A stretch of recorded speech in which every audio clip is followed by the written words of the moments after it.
Hi everyone, we are continuing with our series on the famous Jewish prayer, the Shema, and today we are going to look at the key word Shema or listen, from which the prayer got its name.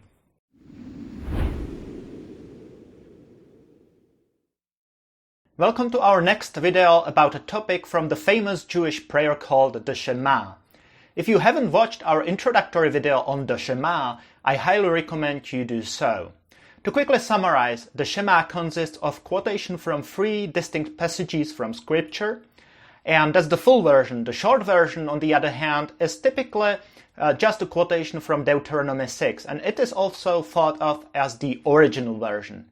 So let's read the beginning of the Shema, and we will just focus on the opening 2 verses now. The opening section of the Shema quotes from Deuteronomy 6, 4-9.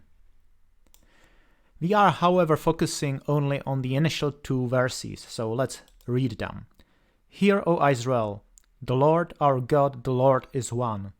You shall love the Lord your God with all your heart, and with all your soul, and with all your might. Now let's try to read it in Hebrew. Shema Yisrael, Adonai Eloheinu, Adonai Echad. Va'ahavta et Adonai Eloheicha, b'chal levavcha, uv'chal nefeshcha, uv'chal meodecha. So in these 2 verses, we are gradually going to go through 3 important terms. Listen, or in Hebrew Shema, heart, in Hebrew lev or levav, soul, in Hebrew nefesh, and might, in Hebrew me'od. There are obviously many more interesting things in these 2 verses, but I have picked just these 4.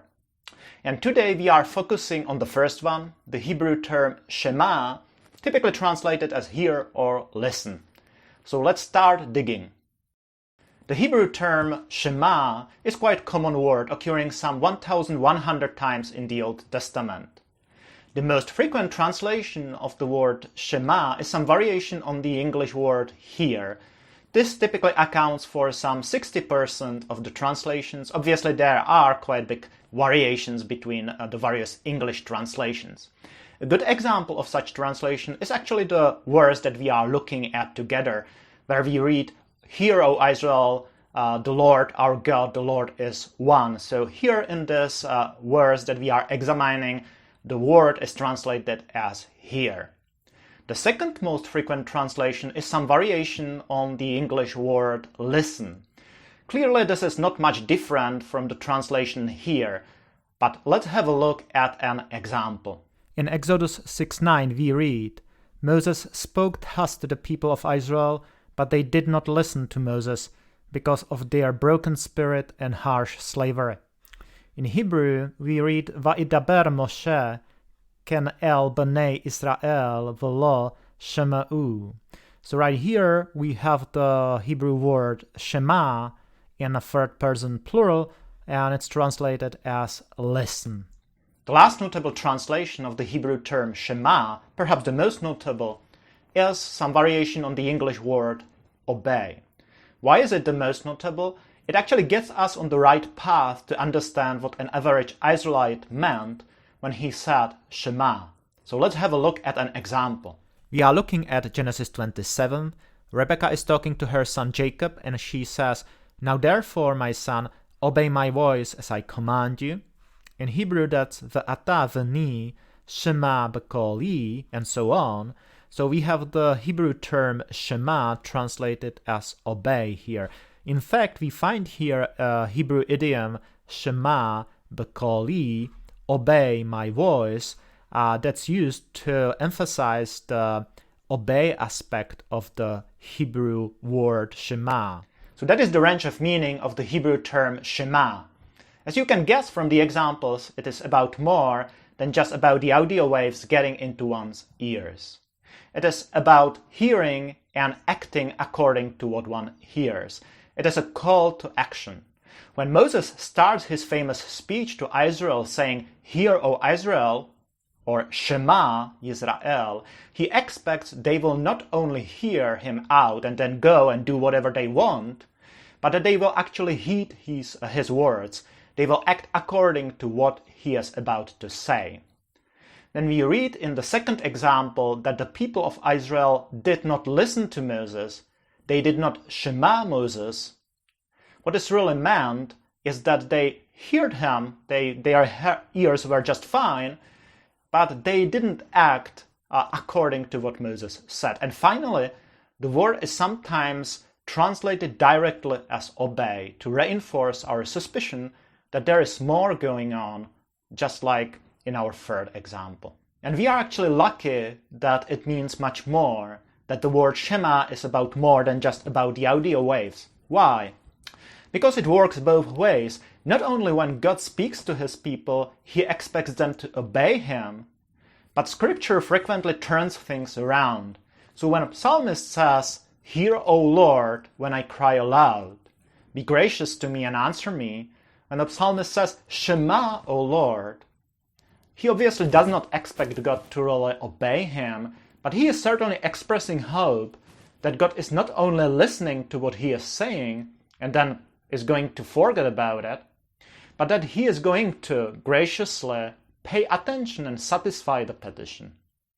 So yes, when God asks people to Shema, to hear, to listen, he expects us to obey his voice.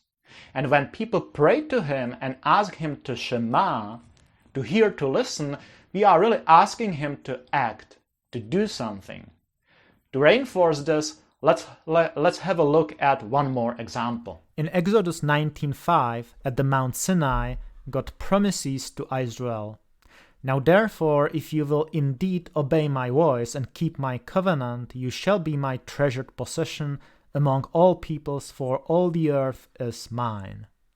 As you probably guessed, since I'm bringing this verse up in this video about the word Shema, there is this word somewhere in here, and you probably already guessed that it's behind the English term obey, and you are right.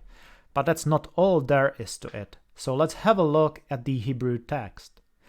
V'ata im shemoa tishmu b'koli, and so on. So what we have here, shemoa tishmu. So yes, the word is used here twice to emphasize the importance of hearing, in fact to emphasize the importance of obeying. What is in English to indeed obey is in Hebrew shemoa tishmu. So in fact, God is saying, if you will hear, a traditional means to emphasize a word in Hebrew by means of its repetition, but in this case it helps us to drive home the point. The hearing is about listening and taking action. It really is. In fact, in the ancient Hebrew, there is no separate word that would mean obey, in a sense to carry out wishes of someone else. It is all packed in this multidimensional word, Shema, listening, hearing. Like when Prophet Jeremiah exclaims, "Hear this, O foolish and senseless people, who have eyes but see not, who have ears but hear not." Their ears were just fine. They heard just fine, but they did not listen. So that's it for our exploration of the first key word in the Shema prayer, the word Shema, listen, hear, the word from which the prayer got its name. Be sure to check back to learn more about the other key words in this prayer, the words heart, soul, and mind.